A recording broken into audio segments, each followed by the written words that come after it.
Il reste 6 matchs à jouer dans ce championnat et la Louvière rêve évidemment de garder cette première place jusqu'au bout et ce n'est pas l'adversaire du jour qui devrait troubler la quiétude des loups, mais attention, il faut toujours se méfier car Audenarde n'est pas venu en victime consentante. Tout va bien côté infirmerie excepté Esprio qui sera bientôt de retour et un seul suspendu ce soir, Dimitri Lurquin. Et voilà, le ballon est déjà récupéré, il est distillé immédiatement pour Magro. Un tir de Magro et qui termine sa course dans les bras, je pensais, du gardien. Bien non, il a tiré carrément dans le petit filet. Premier essai pour la Louvière alors que l'on joue maintenant depuis 10 minutes dans cette partie.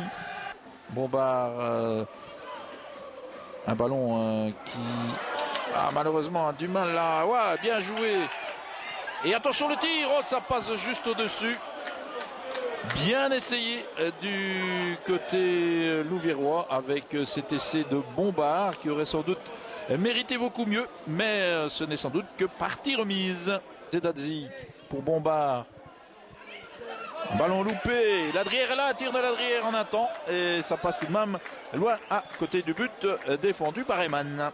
Un ballon qui revient sur De Joncker, centre de Joncker et intervention, et c'était tout juste de la part de Fabien Kremers.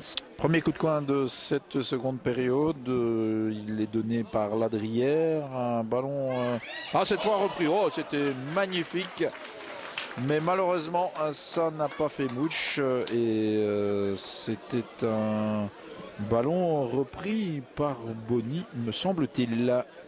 Il me semble qu'on se montre de plus en plus entreprenant du côté d'Audenarde avec ce ballon de Scamp. Et attention, une possibilité, heureusement, ça passe à côté. Eh bien, il faut se méfier de ce genre de choses. Et c'était une reprise de Joncker. Ladrière avec une possibilité pour la Louvière cette fois. Ladrière qui déborde, un centre de Ladrière. Et personne pour reprendre ce ballon, Zedadzi. Alors que le ballon était beau, Magro qui essaye de mettre la tête, décidément. Ça ne veut pas rentrer aujourd'hui. Zedadzi de nouveau. Zedadzi qui le glisse à Yurdakul. Une possibilité peut-être cette fois. Ley qui continue. Et cette fois aussi plus de faute. Attention en contre. Il y a Scamp qui part. Il a Aladjik devant lui. Scamp toujours. Scamp qui continue et qui tire. Oh là là là là là là. Décidément on a eu très chaud dans le rectangle louviérois. Et heureusement ce ballon a pu être sorti. Ley, il parvient à dégager une possibilité peut-être pour la Louvière. Attention à ce contrôle et à ce tir. Oui, c'est le but. Magnifique. Remarquable. Magnifique. Et c'est le nouveau rentré du Châtelet qui inscrit le premier but de la Louvière. Fantastique. Eh bien, on peut dire que Jean-Louis Dachille a eu le nez fin en effectuant ce changement. La Louvière qui manque donc 1-0 alors qu'il rejoue depuis 23 minutes maintenant dans cette partie. Lorenzolé, un bon ballon pour du Châtelet. Il va peut-être inscrire ce deuxième but de l'après-midi. Eh bien oui, de nouveau du Châtelet, 2-0, magnifique, superbe. C'est vraiment l'homme du match. Et pourtant, il n'y a pas si longtemps qu'il est rentré, il a réussi à inscrire 2 buts. Et c'est donc son 3e but de la saison. Eh bien, c'est vraiment magnifique ce qu'il a fait aujourd'hui. Et ça permet sans aucun doute à la Louvière d'empocher les 3 points de la victoire. Voilà, la Louvière qui continue avec Magro. Attention à ce centre. Une possibilité peut-être au 3e. Oh là là, ça passe juste à côté. Reprise en un temps de Lorenzolé. Et le Marquois qui lui affiche toujours 2-0 malgré cette nouvelle tentative louviéroise.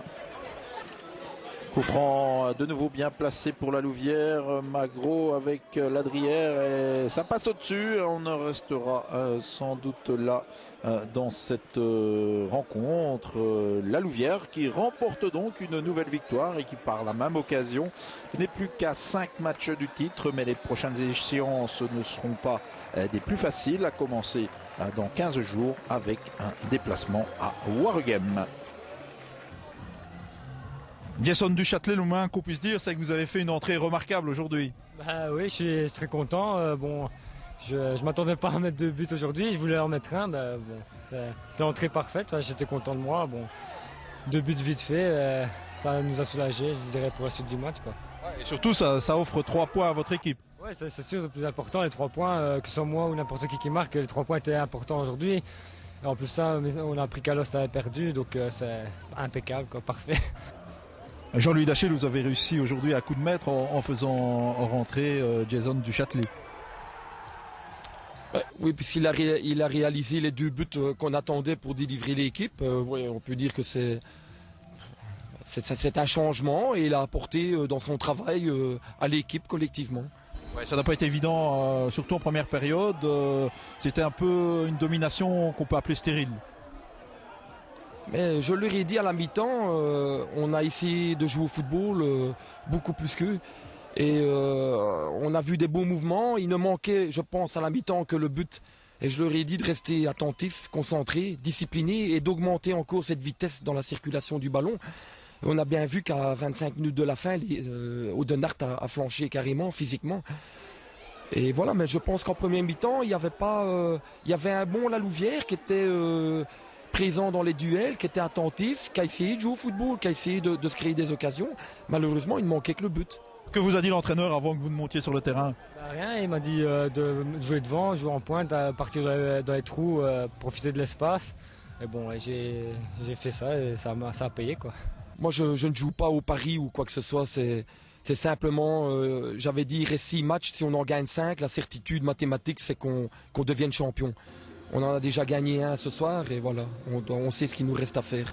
Mais je tiens à signaler quand même aujourd'hui que, vu l'état du terrain, bizarrement en mauvais état pendant 15 jours, je pense que je suis fier de l'équipe au niveau du football qu'ils ont démontré sur cette piteuse pelouse.